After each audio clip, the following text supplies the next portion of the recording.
and welcome to Refresh. As you know, this is our time to connect, to be inspired, to learn something, and, ultimately feel a bit better for this time spent together. After all, our time is precious. We might as well make the most of it and do it together. Today, we come together to celebrate, but we also come together to learn, to make sure that we, and I mean collectively we, women, yes, and men, yes, daughters and sons, understand that we can have a more equitable future. And when we do, that translates into elevating us all. As we are today recognizing and peeling back some of the layers of one of the more impactful pieces of legislation ever written, Title IX. I have to say that I recall many sessions talking about Title IX with my sons. They were in high school. They'd come back and they'd say, "Oh, Mom," I said, "Are you having practice today?" "Oh, no, Mom, we're not having practice because it's a Title IX thing." And just the positioning of that would make me crazy. And so we'd sit down and we'd talk about it. And I'm so proud that through their collegiate years that my sons both actually volunteered to support the women's teams, doing videos and being present and supporting them. And actually, just like we would do for theirs. I just think that is the future I want to continue to try to build. So I have to say that I've given many talks. For many of you, you don't know my background, and it's been in the world of sports. It brings me to this seat today. It has fortified who I am. It's defined who I am in the most beautiful ways. And I've given many talks over the years of the power of the ball. I actually showed up with all my balls at a recent TED Talk I gave. I think I came to the stage. I had this bag, and I said, I learned at a rather young age, if you want to get in the game, you have to bring your own balls. I checked with my boys just to make sure they weren't freak out when they saw it on the internet and they were cool. Everyone laughed. And from there, we began to talk about all of the powerful things that sports brings for not only young men, but really for young women. And thankfully, because of Title IX, we have a greater opportunity to participate. I have to say that when I became the president of the WNBA, I received an incredibly interesting call. And I'll tell you what it was about. But first, let us do a little scene setting, if that's okay. Title IX was an education amendment in 1972. And this is what it says. No person in the United States shall, on the basis of sex, be excluded from participation in, be denied the benefits of, or be subjected to discrimination under any education program or activity receiving federal financial assistance. So it was really remarkable. Nowhere do you see it says sports, but it says discrimination under any education program. Like, what can be more powerfully educational than participating in sports? And thereby, that's how it all began. So here I am, I'm sitting in my New York office at my desk as the new president of the WNBA. And I get a very special call. It was the co-author of the legislation, the father of Title IX, may he rest in peace, Senator Birchby. I was so touched. I was a little really kind of nervous as well. 33 years after he introduced the bill on the floor, he reached out to me, wished me luck, which I needed, and reminded me just how important the work that we were doing was really important. It caused me to learn more, and I was struck by several of the accounts he delivered on the Senate floor, and I thought I would share with one of you today. And I have to tell you honestly, as I was going through my notes preparing for this, it touched me emotionally. And this is Birchby's words, Senator By. While the impact of this amendment would be far-reaching, By concluded, it is not a panacea. It is, however, an important first step in the effort to provide the women of America something that is rightfully theirs, an equal chance to attend the schools of their choice, to develop the skills they want, to apply those skills with the knowledge that they will have a fair chance to secure the jobs of their choice with equal pay for equal work. 1972, 50 years later, where are we? That same statement could be read on the floor today. And I am grateful, and I do want to celebrate just how much progress has been made, because that's a good thing. But we are not there yet. which is why these celebrations and discussions and conversations and aggregating and learning about Title IX is so important, because the challenges to Title IX over the years, which I will not take you through, my friend Nancy Hodsett-Makar, who is truly the expert, would be able to do that, but they are still real. And you know what?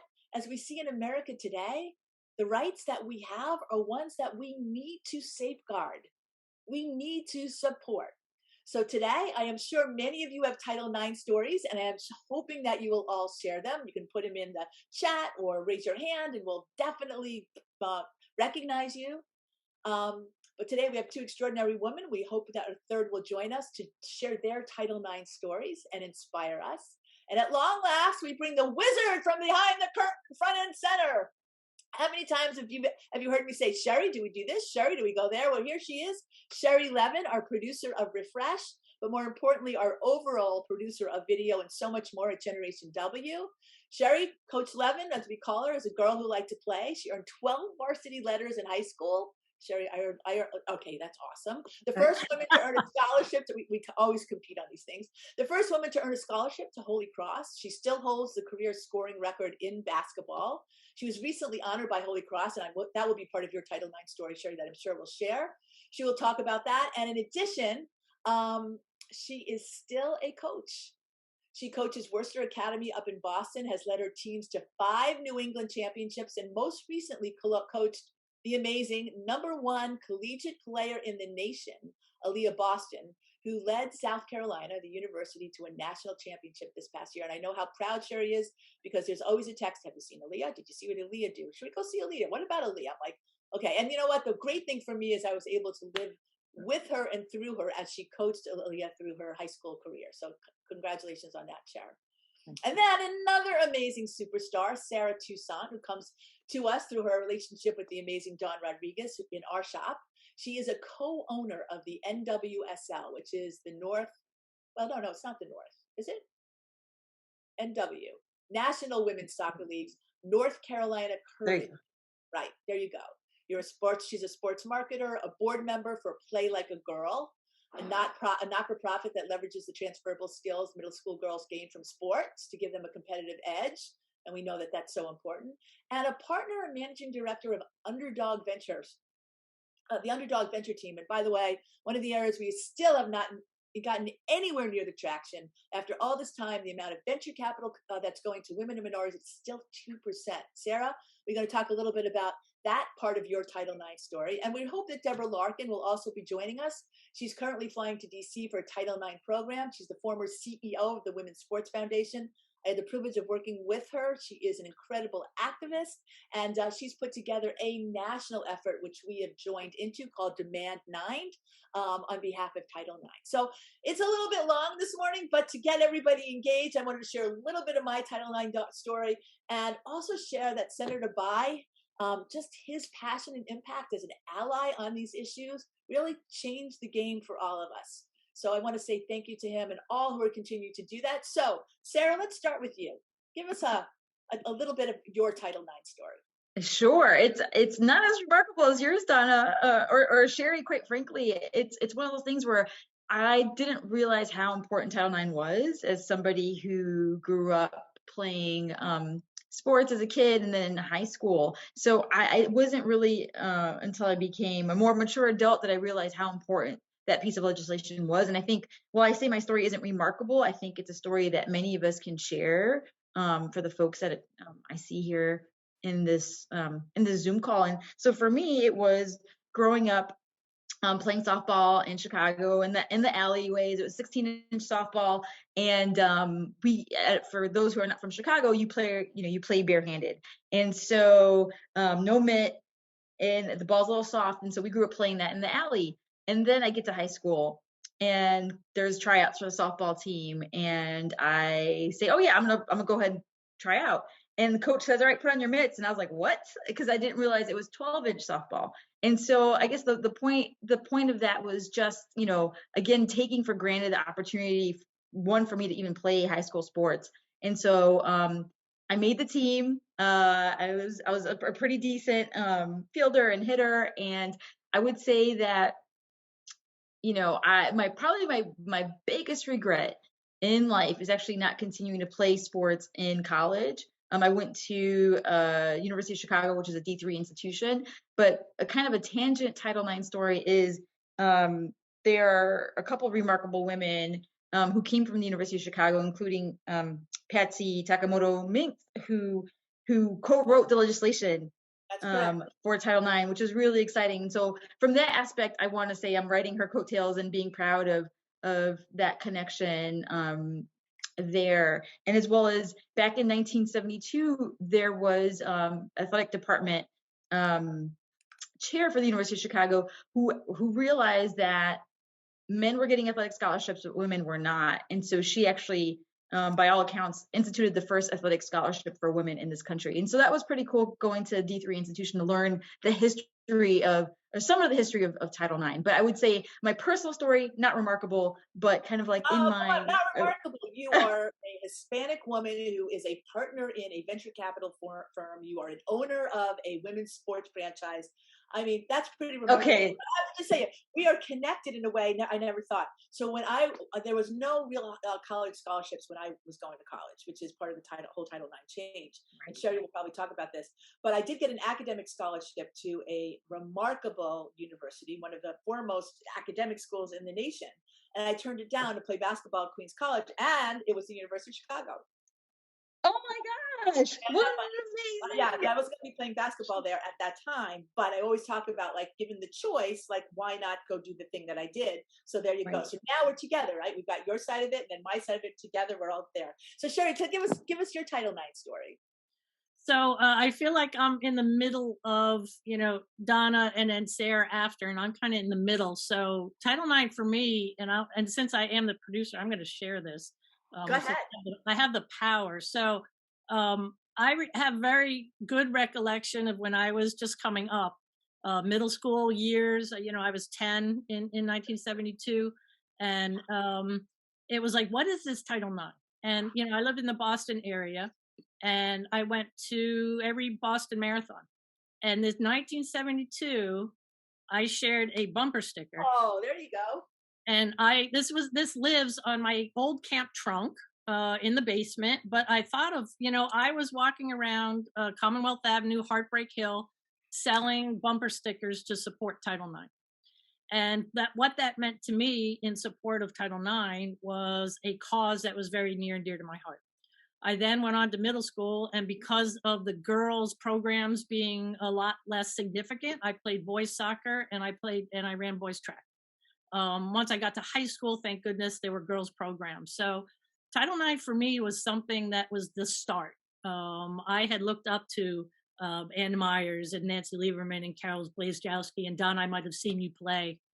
Was that like Salem, Massachusetts? I'd have seen you play. Right, might have seen you play, and yeah. So, I looked up to those women as people that I would love to be in their shoes, and it was something that was ingrained in my growing up. And I coach now teenagers, and to me, I can't tell you how many times I say, we stood on the shoulders of the women that came before us, and you have equal playing time, and you have equal gym time, and you have equal games, and you ride on the same buses, and all of these things because of women who came before you. So it is so vital that we keep this going and that we see the progress that we made. So yeah, absolutely. And yet, although I have to just say, Ari Ackerman just came on. Ari, first of all, where have you been? And I am so unbelievably excited you are here. But Ari's part of a group. We're going to talk about the successes we have. But monumental, he is part of the Marlins franchise, yay, for all of us in Florida, right? And they hired the first baseball female GM. And again, showing us what we can be, what we can see. But it's more than that, right? It's about the ability for everyone to see what is possible. Because in the world, very often it is men hiring women. And so when men do that and there is success, other men will look at that. It's also about women thinking, oh my God, I can do that. I'm glad somebody's recognizing that. And now there's a pathway for us to move forward.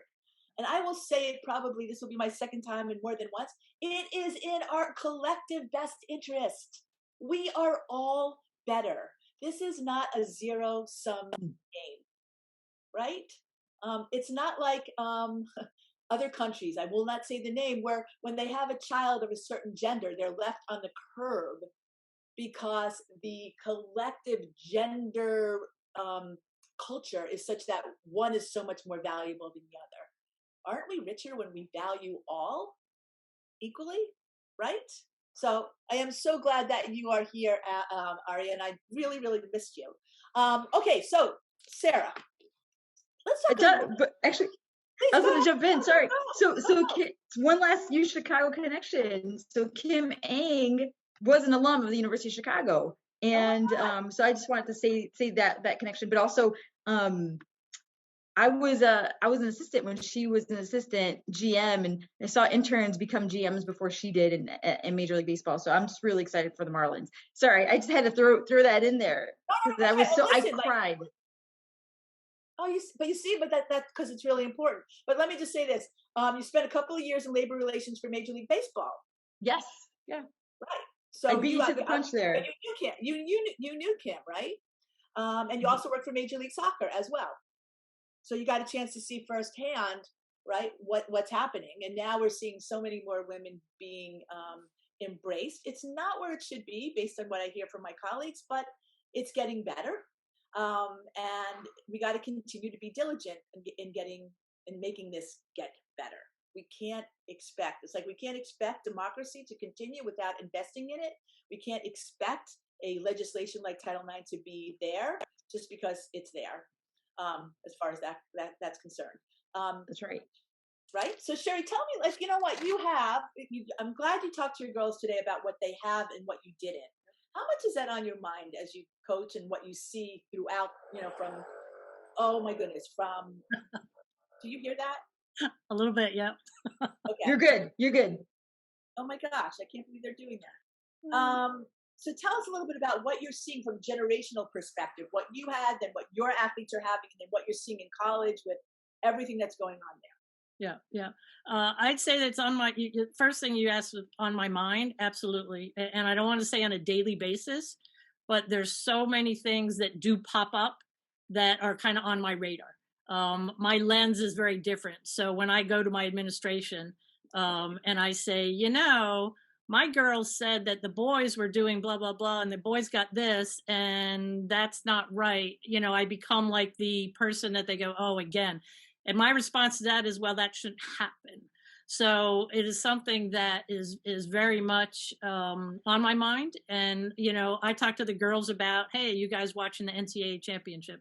Are you guys watching the WNBA? Has anybody watched the U.S. Women Open Golf? I mean, have you watched the Professional Women's Soccer League? And those things, are you following these? Because for the girls to be able to keep these alive, especially, they want to look at people who they will admire.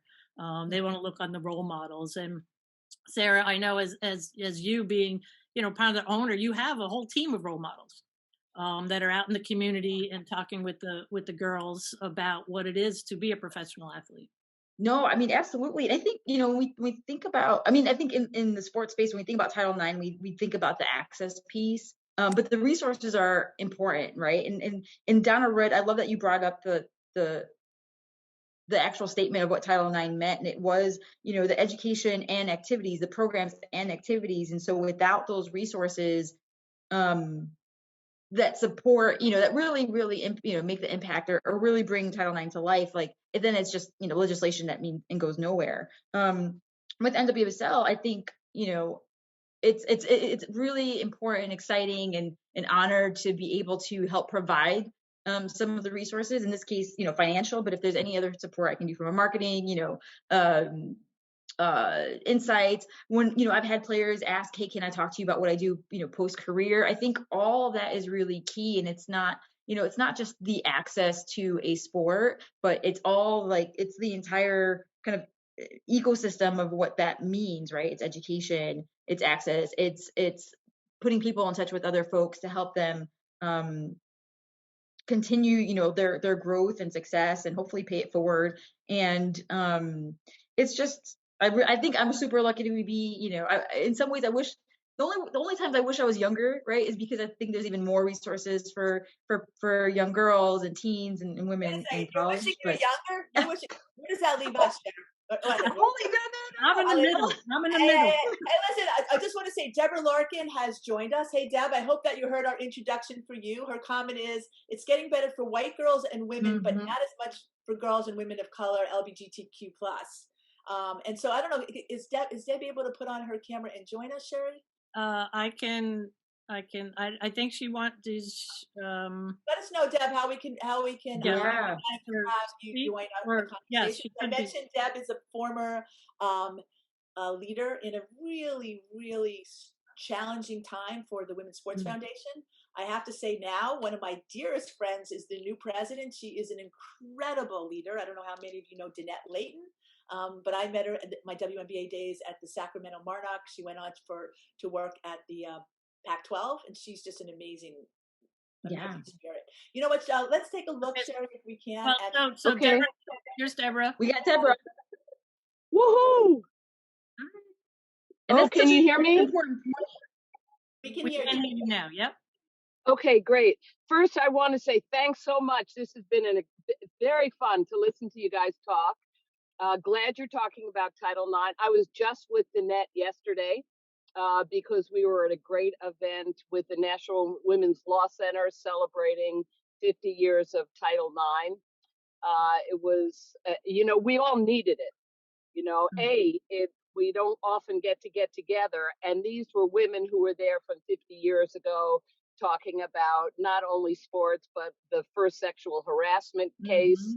And what was said was yesterday, the first 50 years is almost like the ground floor, because we've got the next 50 years to really get it right, and we're not there. And yes, many of us have made many strides, but there's a long way to go for the people that I spoke about, people of color, people in rural areas, people with disabilities, LGBTQ community. So that's really what we're working on now. Yeah, and it's part of the, I think we created some context for everybody on the phone. So let's put up a graphic. I always like to talk, when I played sports, 1 in 27 girls played. Now it's like 1 in 2.5. I always say, what does that half look like? So you're saying now it's 1 in 3. I think it's actually even better than that. Title IX's passage, more than 190,000 women now compete in intercollegiate sports. Okay, here's the upside of that. 6 times as many as 1972. However, if we look at Nancy Hogshead Makor's research, who is fastidious, she is one of the top legal scholar on Title IX in the country. She leads Champion Women.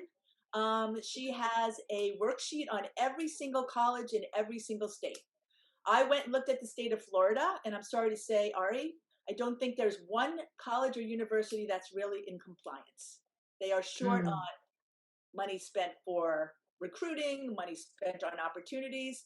And so while it is better, one year I went and spoke at the NCAA. There were women that came up and said, it's not quite there, but it is so much better. I literally had lunch. My lunch was a roll in a tinfoil. That's what we had. Girls have training rooms. They have locker rooms. I never even took a shower at my school. It was disgusting. So these are really important things in terms of a sign of respect. Girls participation. You can see the participation in high school sports has grown exponentially. And I love this one. The Olympics has been such a great showcase of human stories, human drama. And at the Tokyo Olympics, I think I actually had a higher number than that. I had 58% of the medal. Oh, it's a different stat. 58% of all of USA medals were won by women. Think about that. 58% were won by women. So women are excelling in extraordinary numbers. Thank you, Sherry, for that graphic. And then here's some of the other notes I have, you guys, and this relates to all of you.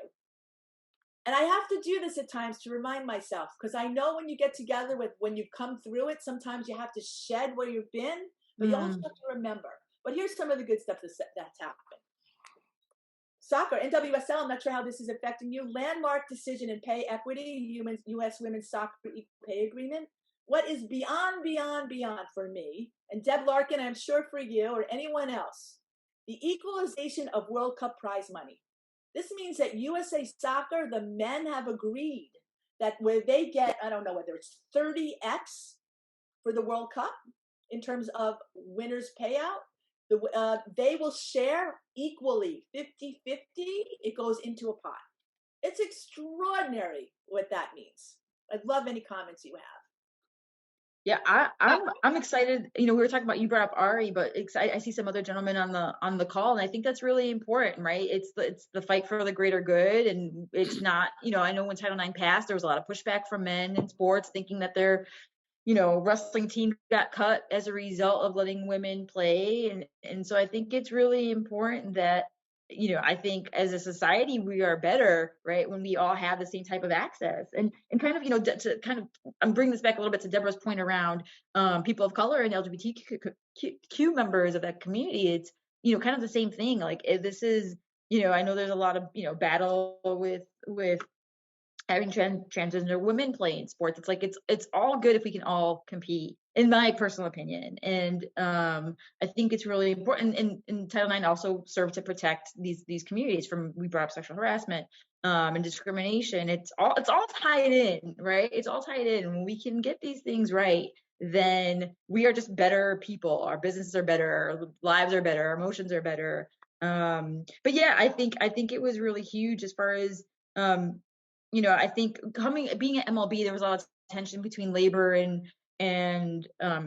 employees, and I don't think it has to be this tension or this really acrimonious type of relationship. And I think what we saw in NWSL, and what I think was really neat, is we had previous players who had experienced the inequities now in leadership roles and management, being like that bridge between, you know, the owners and labor to find a really, hopefully, productive, successful, fair, right? I think a lot of this is about fairness and what we believe, you know, we should be entitled to, and you know, it's just, I think, a really exciting time in soccer specifically, but in sports generally. All right, here's the second one, the WSL, the World Surf League. How many of you are surf fans or surfers? I happen to serve on that board. Nice. Many years ago, we actually decided to create equal purses for our championship tours, both men and women. So groundbreaking that both of the tours would earn equal amount of prize money, really elevating it. And now this is interesting because we went through this at the WNBA as well. They're the places that they compete. They're competing together on more waves. So the women are getting much more challenging waves, some of the locations they haven't before, elevating their game. And it gives all of the fans a chance to see men and women together. And I think that was part of the genius with Billie Jean King, who she's right here next to me on this 10-year-old bottle of wine, right? You're nowhere without her strength, her, Anna, so many women who really represented us. But I think that was just really incredible for the World Surf League. And they continue to innovate and position themselves as believers in what's equitable and what's right. And I think that's part of the surf culture as well. I'm very, very proud to serve on that board and really be linked with these athletes in this community, the WSL. All right, Sherry. Donna, can I say something about the genius? The genius is in the leadership and board leadership, so thank you so much.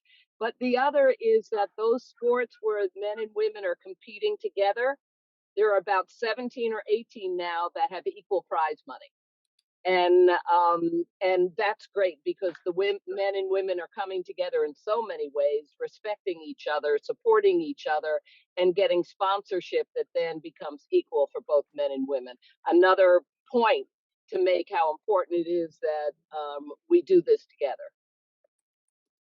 Without a doubt. Okay, here's another one. Women's college basketball. I think everyone saw that little triangle of weights that was a weight room. The attendance record they set this year. First two rounds in 2022. Best attendance in person of all time. Ratings increases top by significant. There was 4.8, nearly 5 million viewers for the finals.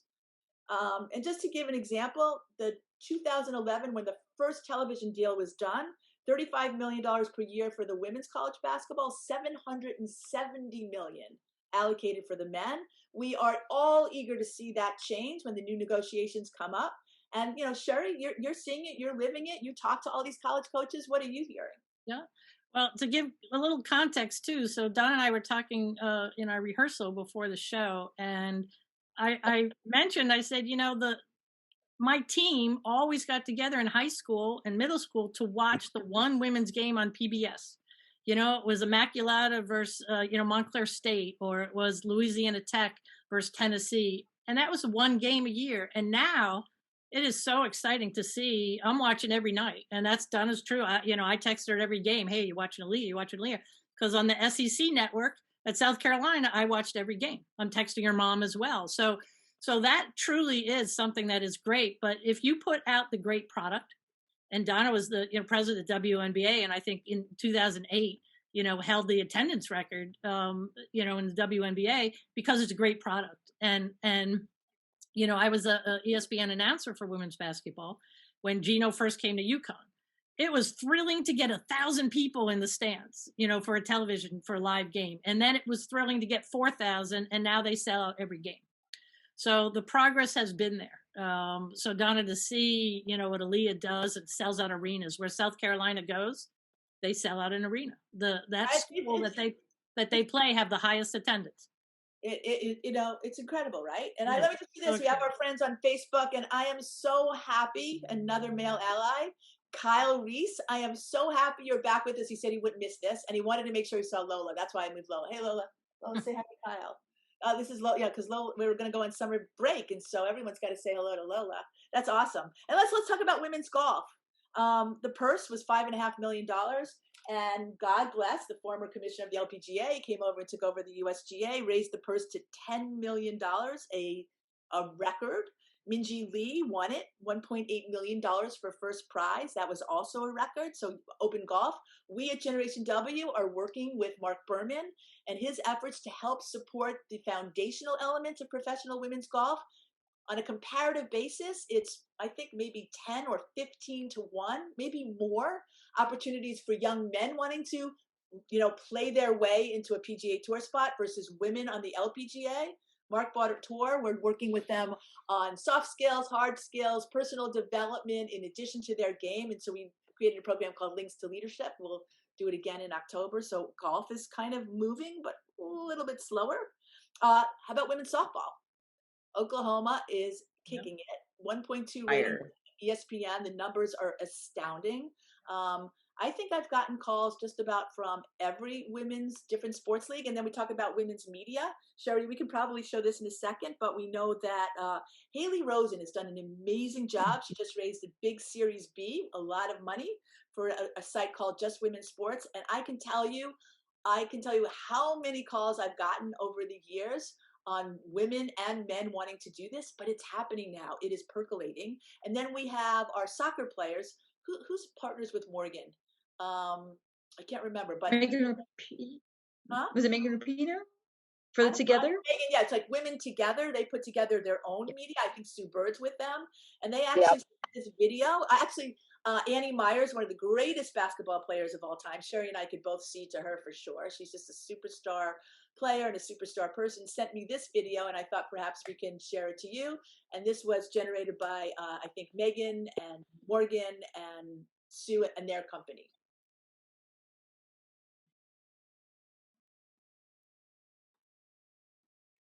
The number 9, a law that redefined. The 50s were behind the 1970s, formed a new mind. Pioneer Patty Mink painted a vision of the future. On her canvas was inclusion, a ball made for any student. The fight for equality, opportunity, true civil action. In return, we got Billie Jean King and Aaron Jackson.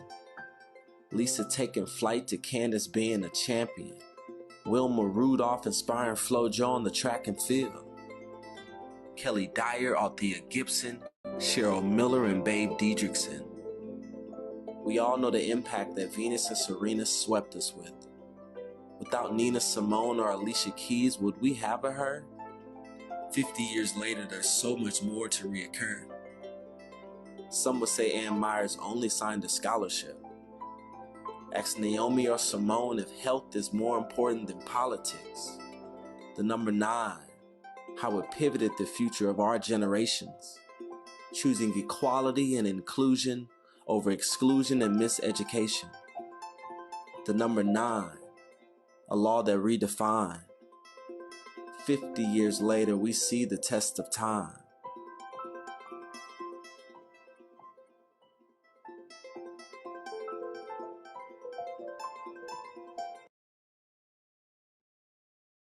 Pretty amazing. Thoughts on that? Deb, I don't know if you have seen it. Maybe you Oh, have. I have. I have, and it gives goosebumps. It brings tears to my eyes. It shows how Title IX encompasses everything, and oh my God, I want it to be played all the time, which Right. is what we need to do, and I hope we'll get to demand 9, before we end. But to keep Title IX in everybody's minds and hearts. Yeah. Well, actually, Because go ahead, Sherry. Go ahead, So Sherry. I was going to say, so especially Donna and Deborah. So just a little anecdote for me, and I'll be quick though. Donna knows the story. When I was in 3rd grade was when Billie Jean played in the big Battle of the Sexes. And we had a, vote in class, who thinks Billie Jean's going to win? I was the only person to raise my hand. I looked around the room and went, oh my God, what did I do? And as you know, the story, Billie Jean King won. To me, that's something that is in my story, in my heart. But the kids today, and I look at my team, they don't know that journey. They don't know that struggle. So Deborah, I love when you say we have to keep that alive. And I don't know necessarily how to do it other than keep talking about it and with the girls and keep saying, it hasn't always been this way. You need to continue to fight. You need to continue to battle. Yeah, So, I think. So Deb, talk to us a little bit about Demand 9. We haven't Sure. got that too, right, Sherry? Yeah. Okay, sure. So it came to me, there are so many wonderful Title IX research, graphics, videos, and everything, but unfortunately, they last maybe 1, 2, or 3 news cycles, and then they go back to the university or the individual organization that created them. And I said, what would be really powerful would be to have an organization that galvanized everything that was going on around Title IX and kept it up throughout the year. And we would also ask people to sign a pledge that would enforce the protections of Title IX. No money, just saying what your commitment is in Title IX.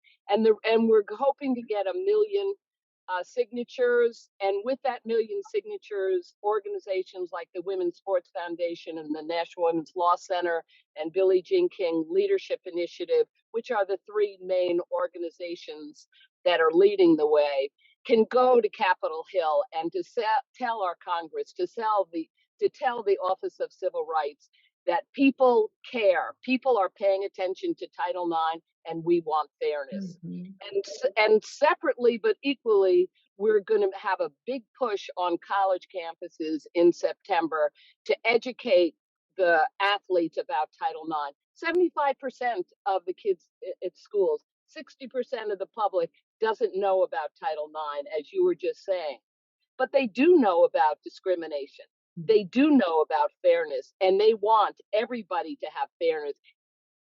Excuse me. Even if they're not being discriminated against, they want that girl next to them to get the same kind of opportunity. So this is a campaign.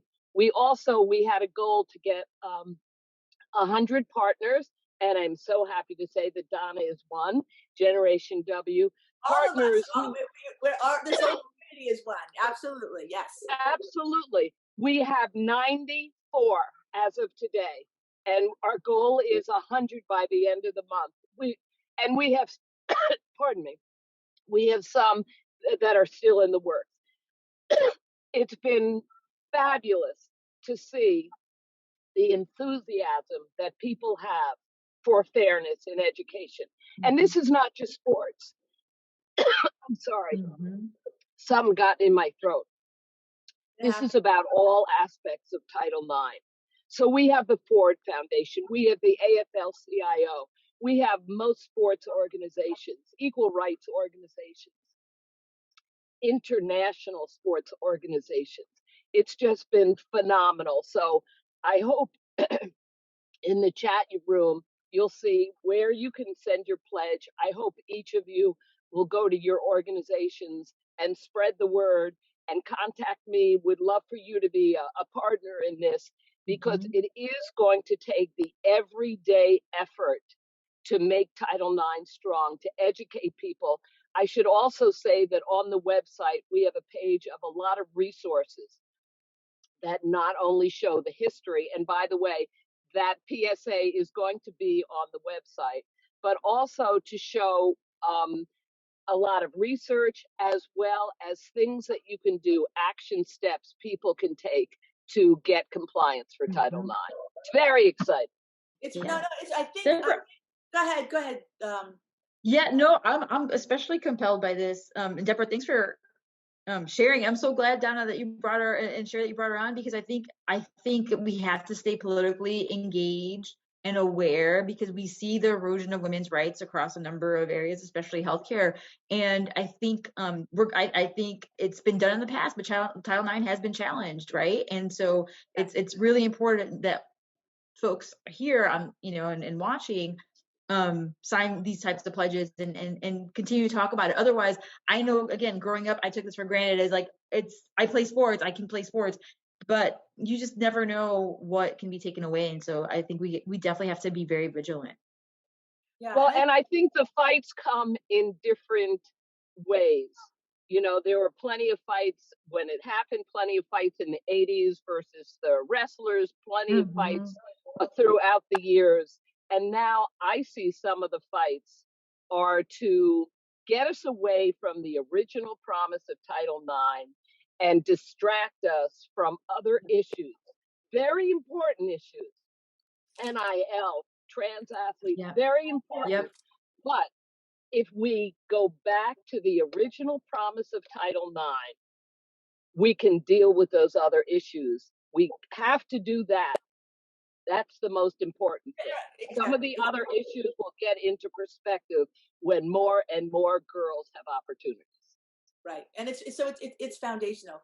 And by the way, I would be remiss. So listen, we want to encourage everybody to make the pledge. It's in our collective best interest, men and women, boys and girls. I think educating our young women to understand that this is a living, breathing, foundational piece of legislation that continues to make opportunity for them in ways it didn't do for their mothers, aunts, sisters who are older. And so their knowledge of that would be really helpful for all of us.